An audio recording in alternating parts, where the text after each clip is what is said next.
سورہ رعد آیت نمبر 11۔ نحمدہ ونصلی علی رسولہ الکریم، اما بعد۔ اعوذ باللہ من الشیطان الرجیم، بسم اللہ الرحمن الرحیم۔ لہ معقبات من بین یدیہ ومن خلفہ یحفظونہ من امر اللہ۔ صدق اللہ العظیم۔ اللہ تعالیٰ کی عنایت اور شفقت۔ لہو معقبات من بین یدیہ ومن خلفہ، اس کی حفاظ کرنے والے ہیں من بین یدیہ ومن خلفہ، اس کے آگے اور پیچھے۔ اللہ تعالیٰ نے فرشتے حفاظت کے لیے لگا رکھے۔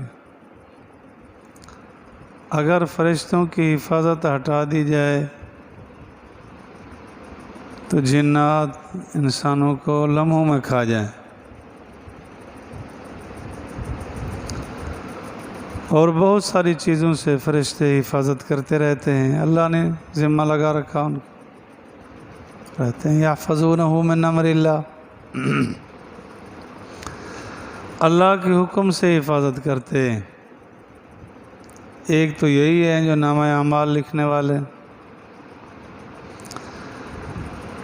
ایک روایت میں حضرت عثمان رضی اللہ تعالیٰ عنہ فرماتے ہیں کہ اللہ تعالیٰ نے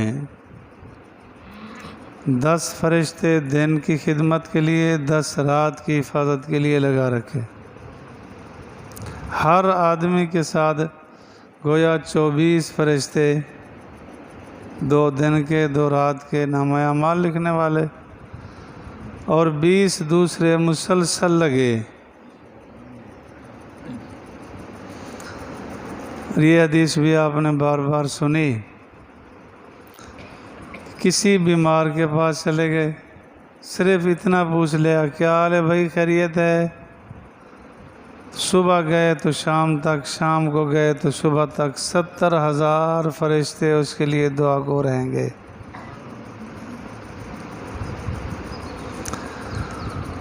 اور کچھ فرشتے ہیں کہ جیسے آدمی وضو کر کے آیا تو وہ اس کے لیے دعا کرنے کو بیٹھ گئے۔ جب تک وہ وضو نہیں ٹوٹے گا فرشتے اس کے لیے دعا کرتے رہیں گے۔ ہے بڑے کام کے کام۔ انسان تھوڑا سا سیدھا ہو جائے، فرشتوں جیسی مخلوق جو بالکل گناہوں سے پاک ہے، وہ دعا کر رہے ہیں، وہ حفاظ کر رہے ہیں۔ حدیث پاک میں آتا ہے کہ 2 فرشتے اللہ تعالیٰ نے دل پر لگا رکھے۔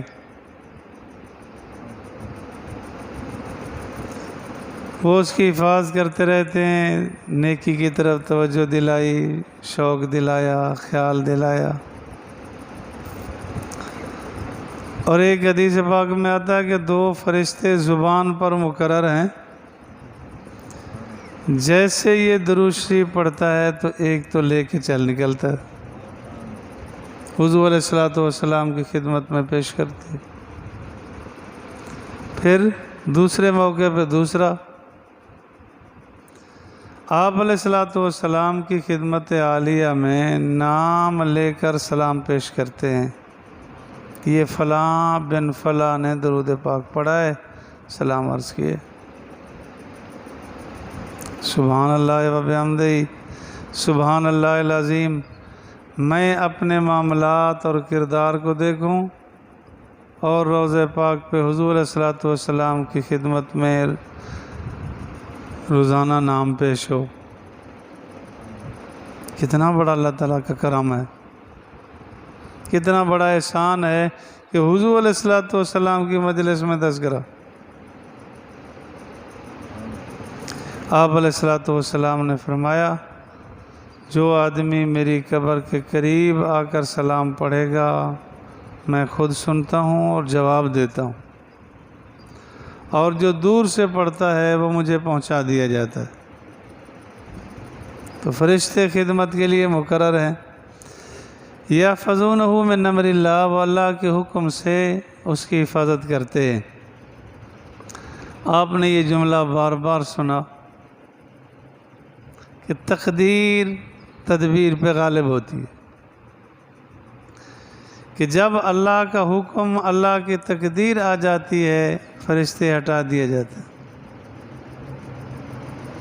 وہ تقدیر پوری ہو جاتی، اللہ کا حکم وہ پورا ہو جاتا، اللہ کی تقدیر ہر حال میں پوری ہو کے رہے گی۔ ان اللہ لا یغیر ما بقوم حتی یغیروا، اصلاح نفس،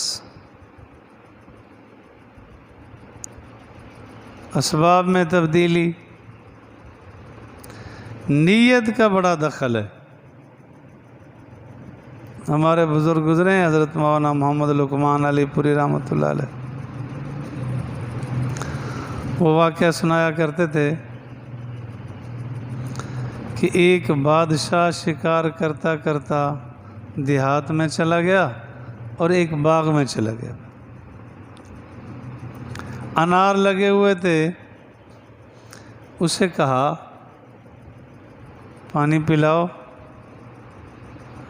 انار کا پلاؤ۔ اس نے ان کے سامنے ایک انار توڑا اور اس کو نچوڑا تو گلاس بھر گیا، اس کو دے دیا۔ اس کے دل میں خیال آیا کہ اس پر ٹیکس تو تھوڑا لگا رکھا ہے، آمدن اس کی زیادہ ہے، چلو میں جب واپس جاؤں گا پھر دیکھتے۔ تو اس نے کہا کہ جی تھوڑا سا اور پلا دو۔ اس جیسا اسی درخت سے انار توڑا، نچوڑا، آدھا گلاس بھی نہیں ہوا۔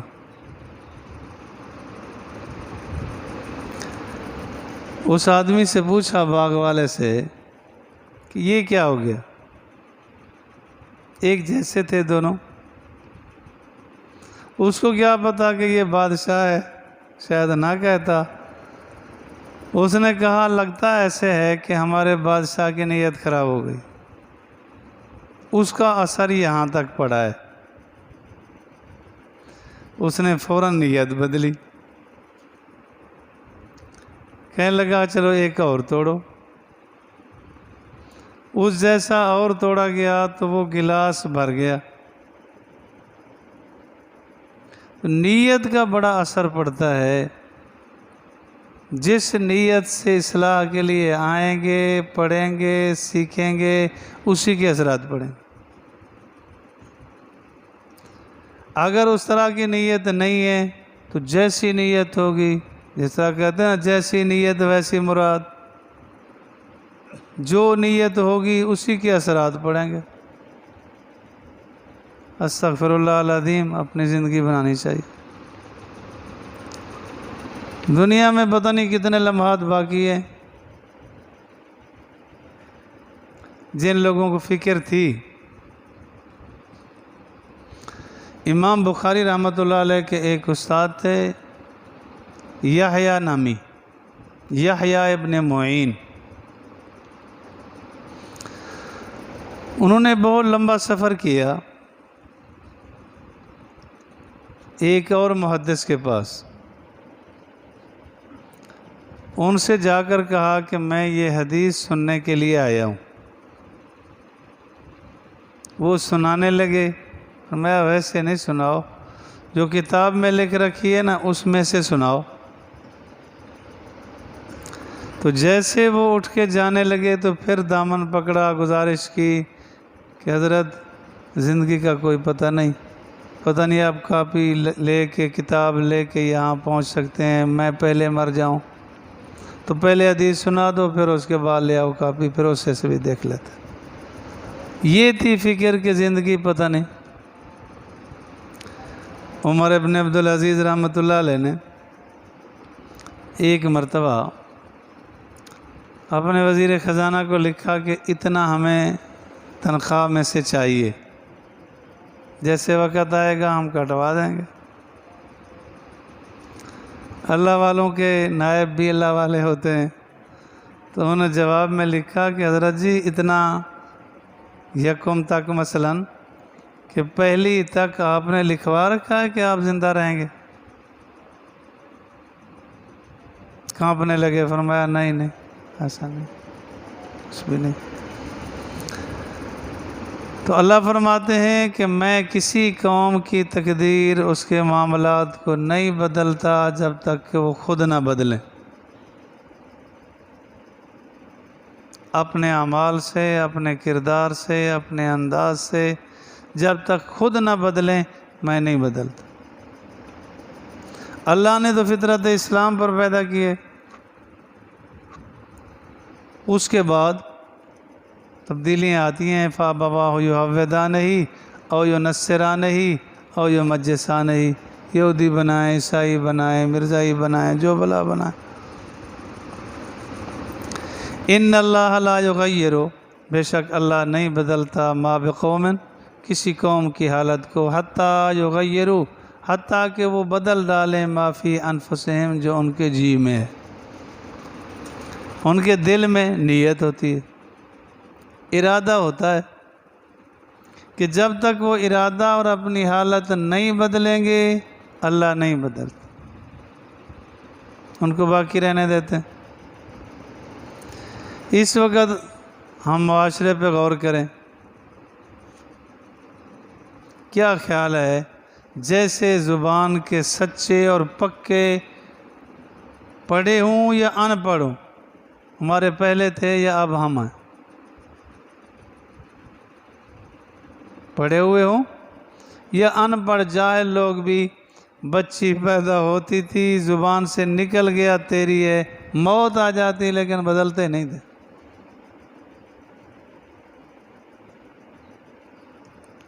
اب کبھی آپ نے وعدہ کیا تھا، کہا تھا، وہ میں تو ہنسی مذاق کر رہا تھا جی، میں نے تھوڑا وعدہ کیا، بدل 10 روپے کا فائدہ نظر آئے سارا نظام بدل۔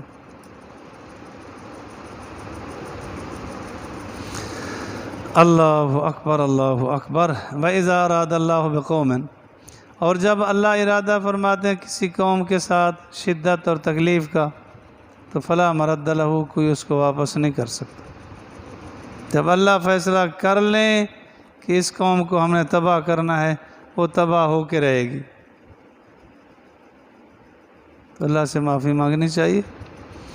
وَمَا لَهُم مِّن دُونِهِ مِن بال، اور نہیں ہے ان کے لیے اللہ کے علاوہ کوئی مددگار، اللہ ہی ہے یہ سب کی مدد کر سکتا ہے، جس کو جیسے تباہ کرنا چاہے وہ قادر ہے کر سکتا ہے، کوئی ذرائع کوئی اسباب نہیں روک سکتے، اللہ تعالیٰ نہیں روک سکتے۔ اسباب کے درجے میں آیت پاک میں ہے، اینما تکونوا یدرککم الموت ولو کنتم فی بروج مشیدہ، یہ آیت پاک اتری ہے۔ واقعہ ہے کہ یہ پیش آیا کہ ایک صاحب بیٹھے تھے، اسے کہا گیا کہ تو مکڑی کی موت مرے گی، ایک عورت کے بارے میں کہا گیا مکڑی کی موت، یہ جو مکانات میں گھر بناتی ہیں بھیڑ ہوتی ہے مکڑی کہتے ہیں۔ اس نے کہا کہ جی اس سے چلو، اور دوسرا اس کے ساتھ یہ بھی پیدا ہوئی وہ بچی، تو خادم کو کہا گیا کہ وہاں گھر سے دوسرے گھر سے اسے آگ لے آؤ۔ وہ لینے کے لیے جا رہا تھا تو باہر ایک آدمی ملا، شاید فرشتہ ہی ہو، انہوں نے کہا کہاں چلا ہے؟ انہوں نے کہا بچی پیدا ہوئی ہے، تو انہوں نے کہا کہ آگ لے آؤ۔ کہنے لگا سن لے، ایک تو یہ ہے کہ یہ بچی کم سے کم 100 آدمیوں سے زنا کرائے گی، دوسرا یہ اسی مکڑی کی موت مرے گی۔ اس نے کہا ایسی زندہ کیوں رہے، اٹھایا کوئی آلہ چاقو اس طرح مسترا، پیٹ پھاڑ دیا، ڈر کے مارے بھاگ گیا، پھر انہوں نے سی لیا، بچ گئی۔ پھرتا پھراتا دائیں بائیں ادھر ادھر بڑا پیسہ جمع کیا، پھر آیا، شہر کی شکل ہی بدل گئی تھی۔ تو ایک رشتہ کرانے والی عورت سے کہا کہ میرا رشتہ چاہیے لیکن پورے شہر میں سب سے زیادہ حسین بچی ہو۔ اس نے کہا میں تلاش کرتی ہوں۔ رشتہ تلاش کیا، رشتہ ہو گیا، شادی ہوئی، رخصتی ہو گئی۔ اب شوہر نے پوچھا تو کون ہے؟ اس نے پوچھا تو کون ہے؟ تعارف مزید ہونے لگا۔ اس نے کہا کہ میں گھر میں ملازم تھا، ایسے بچی پیدا ہوئی تھی، ایسے خبر ملی، میں نے اس کا پیٹ پھاڑ دیا تھا۔ کس پر پھاڑا تھا؟ کہ اس نے ایک یہ اطلاع دی تھی۔ وہ کہنے لگی 100 کی تعداد تو یاد نہیں ہے لیکن ہوں میں۔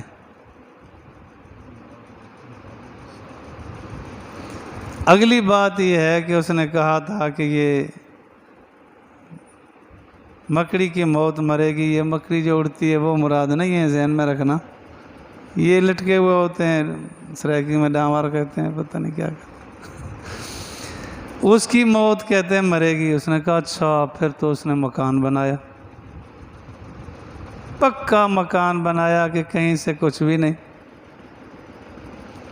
ایک مرتبہ دیکھا کہ وہ لٹکے ہوئے تھے، انہوں نے کہا کہ اس کو کہتے ہیں اس کی موت مروں گی، تو اپنے پاؤں سے مسلا، اس کی زہر کا کوئی اثر ہو گیا، پاؤں میں ایڑی میں زخم ہوا، اسی زخم کے حوالے سے مر گئی۔